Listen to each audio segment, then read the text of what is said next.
Good morning, room service. This is Kanancha speaking. How may I assist you? Good morning. I'd like to order something from your menu. Certainly, ma'am. May I have your room number, please? I'm in room 305. Thank you. Room 305. What would you like to order?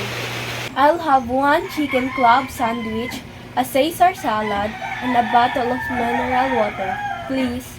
Let me confirm your order. One chicken club sandwich, a Caesar salad, and one bottle of mineral water.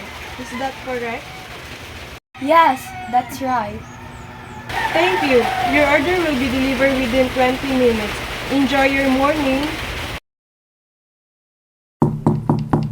Good evening, room service. Hi, come in please. Here's your order. One chicken club sandwich, a Caesar salad, and mineral water. Thank you. How much is the total? It's 8.50. Will you be charging this to your room or paying in cash?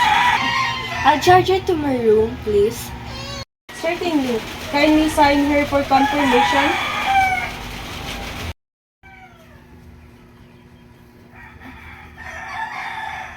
Here you go. Thank you, ma'am. Enjoy your meal. Have a pleasant morning. Thanks. Good morning.